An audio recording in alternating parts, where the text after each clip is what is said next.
The conditions became better.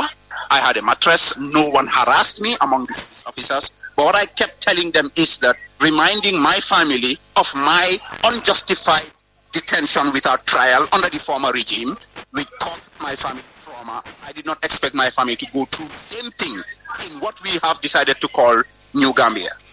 Are you seeking legal redress for the conditions of your arrest and what apparently seems like a denial of your fundamental rights, being held in captivity for 10 days without charge? Well, I'll still have to talk to my lawyer, but what I know, this is beyond me because the whole nation stood in support of me, in defense of my rights, in defense of democracy. So it's the entire nation that's enraged, it's the entire nation that's seeking answers to questions. But like I said, I'll have to take advice from my legal representatives on the next steps. So finally, if you're drawing a connection between your arrest and your political status in the Gambia, are you therefore saying that your arrest was politically motivated? Well, I believe my arrest was politically motivated. I definitely believe that, and most people believe that. Because and why? I'm one of the loudest voices in this country, the biggest critics of this government, both in the local languages, and I'm very popular in the WhatsApp circles here, and I am on social media, on Twitter, on Facebook. I am on BBC. Actually, the last time I had an interview on BBC Newsday about fuel price situation in this country, a supporter of the NPP released an audio to say that I should be detained because why should BBC talk to me? I am not in government. There has to be a motive behind it. That audio is out there in the open. NPP supporters calling on their government, the incumbent, to arrest me and detain me because I'm making too much noise. That's out there in the open. So will you stop making noise now? Well, if anything, they have actually helped to amplify my voice. I will continue to exercise my democratic, fundamental human rights of freedom of speech. I will continue to criticize this government. I will continue to hold them accountable. I'll continue to speak to media, local and international, to make sure that we have a better Gambia as dreamed, as fought for, so that we have freedom, we have peace, we have progress in this country. That is not going to change. In fact, my voice is already amplified. And I was speaking there to Mamadou Sabally just a short while ago of the opposition United Democratic Party of the Gambia. And we remain in that country where 5 lawmakers have who won their parliamentary seats under the former president Yahya Jammeh's party ticket have petitioned President Adama Barrow to immediately withdraw Senegalese soldiers stationed in the Fonyi region of the country. Fonyi is the ancestral home of ex-president Yahya Jammeh, and it borders Senegal's troubled region of Casamance, where separatists are fighting to secede. Our reporter in the Gambia, Omar Wali, went to the Fonyi region to meet local residents.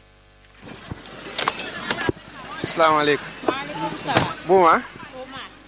I am in former President Yahya Jammeh's home village of Kanilai. To meet a widow whose husband was allegedly shot and killed by Senegalese forces stationed here. Since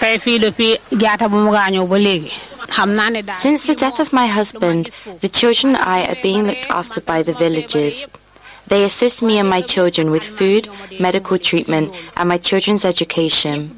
I couldn't care for all of my children otherwise. 2 of them are with me here, and the rest are with other family members. I'm selling vegetables because I cannot depend completely on villagers. In 2017, residents of Fonyi gathered in Kanilai to protest the ongoing presence of Senegalese troops in their area.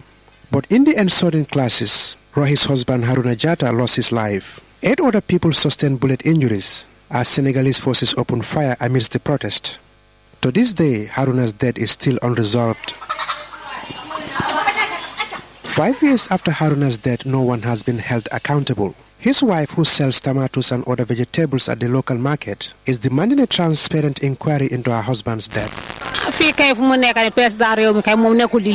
President Barrow doesn't care much. Since my husband's death, I did not receive a condolence message from him. Let Senegalese soldiers go, because since they came here, they heap pain and suffering on us. We can't even go to the bush and fetch firewood. We are in a very delicate and dangerous situation. Above all, I'm calling on the authorities to investigate and bring justice to those who killed my husband.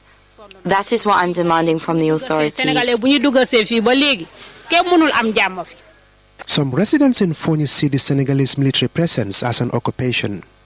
Modou Bojang of Karol village was grazing cattle when fighting broke out between the Senegalese soldiers and the MFDC separatists.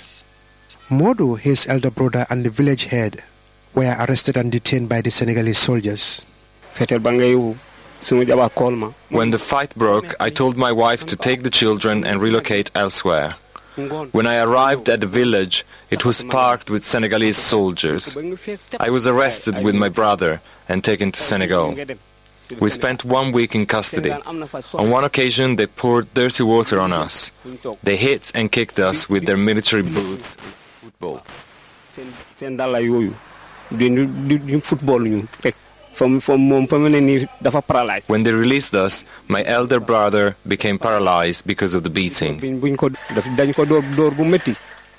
The people in these farming communities said they live in constant fear due to sporadic gunshots and drone strikes by the Senegalese soldiers. Women have also abandoned their gardens and farms, causing food shortages. Tombong Jeju is among those women who abandoned their farms. Our farms are near the border between Gambia and Senegal, and we are scared to go and farm and get caught in the fighting.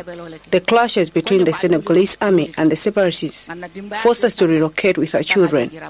We don't want to be shot or get hit by crossfire. The food we have is not enough, and if that finishes, only God knows how we are going to survive. We are tired, and our crops are destroyed. Earlier this year, Senegalese forces chasing a Gambian lorry carrying timber found themselves in a separatist-controlled area. This incident led to exchange of gunshots, during which 5 Senegalese soldiers were killed, and dozen more captured by Casamance rebels. Almame Jiba is a lawmaker from Jammeh's home region. He is leading a campaign to ask the ECOWAS mission in the Gambia, also known as ECOMIC, to remove the Senegalese troops. What happened after the army intervention in the Gambia, on the basis of restoration of democracy and freedom, is terror we've seen, death we've seen, rape we've seen, poverty and starvation among the people of Fonyi are targeted by agents of your government in the name of fighting MFDC rebels. Senegalese soldiers have a mandate to shoot, confiscate and burn lorries carrying timbers from either Casamance or from other parts of the Gambia en route to the Fonyi region. Recently, further clashes led to the displacement of up to 10,000 people in the region and the closing of schools. Some in Fonyi believe they would be much more safer without the Senegalese troops. They fear that if President Barrow fails to take action, more instability could impact on the peace of the entire country. And that's Omar Wali reporting from Fonyi in the southwest region of the Gambia. This is Focus on Africa and the World Service of the BBC with me, Essau Williams. It's 17:17 Greenwich Mean Time, and with a roundup of all the other stories making the news elsewhere in Africa tonight, here is Victor Silva.